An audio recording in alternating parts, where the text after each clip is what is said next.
we're here at SunGard London City Days, and I'm speaking with Philip Warland from Fidelity International. And so we're going to talk a little bit about what you talked about in your presentation, kind of the state of the asset management industry. So what are some of the current trends affecting the asset management industry right now? I think that in the UK, certainly, the major thing that I think everybody's looking at is the future of the pensions market. Move into DC, fact of auto-enrolment, which is separate from Nest. People sometimes seem to think they're the same, but they're not. And there ought to be a growing demand for asset management products over the next decade. And I think that's what's grabbed everybody's attention. You talked a little bit about, in your presentation, about drivers for behavioral change, and especially in terms of pensions. Can you go into a bit more detail about those?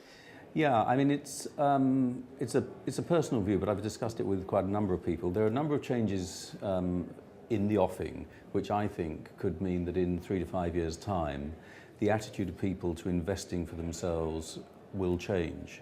And the three things are, first of all, auto-enrolment. There'll be 10 million people in this country who currently don't save for a pension who will, assuming a high take-up rate. I mean, you can opt out. Secondly, the government wants to produce a state pension which is above the poverty level, so they don't have to means test it. And that gives certainty as to your minimum retirement income. And the third only occurred this week, which is the Dilnot Commission on Long-Term Care, where he's suggesting that you provide up to 35,000, 50,000, you pay for that long-term care. Anything else, the government will pick up. Whereas at the moment you don't know how much you're going to pay for long-term care. It could be nothing, could be 400,000. And so people tend to sort of panic at that point and do nothing. My own view is that if you give people certainty they are saving for a pension, may not be enough, but they're saving, certainty that the government will always give them a minimum pension which takes them above the poverty line, and certainty about what they have to do to get good long-term care, then I think a lot of the despair in terms of financial planning, particularly for retirement, will, if it doesn't disappear, it will be much, much less. And the evidence is, in particular in Japan, that if you produce that confidence effect, people actually save more because they know what the baseline is. That's interesting that there's actually a precedent for that in Japan, because some people might argue that if there's automatically going to be a safety net. Exactly.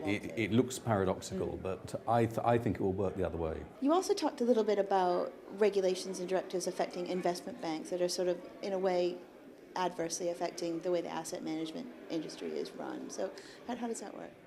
Well, until recently, we used to go to the regulators and to politicians and say, look, asset management is different. We're not banks. We don't have to have huge balance sheets. It's a very simple business. We take people's money. It's not our money. We invest it for them, and that's what we do. So please don't treat us as if we were banks. And then three things have happened. One is that there's a thing called the Volcker Rule in the United States, which says that if you really want to be a proper bank, you can't have a prop desk, a proprietary trading desk. And what is happening is that the big investment banks are taking their prop traders, putting them into hedge funds outside the investment bank. They have to have a certain proportion of non-bank investors, but they carry on doing the same. And the regulators look at that and say, well, you think it's asset management, we think it's still a prop desk. So, first problem. The second problem is money funds, where, again, we used to think these are absolutely normal, very simple, low risk, until the US government had to put tens of billions of pounds guarantee behind them for various technical reasons. And the third reason, excuse me, has come to light recently, which is the ETF issue, where it's now clear there's two types of ETF. There's an ETF which is much like a normal index fund, that is to say it replicates the index directly. And there's another sort of ETF, and I won't go into the detail, but some of them are clearly being used by investment banks either to offload illiquid collateral onto an unsuspecting public, or to get an unsuspecting public to lower their cost of funding.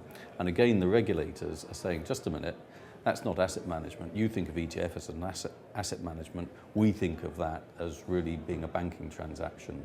And it makes asset managers like us, who only do long-only asset management, makes it much more difficult for us to talk to regulators and say we're clean, we're pure, we're not a bank.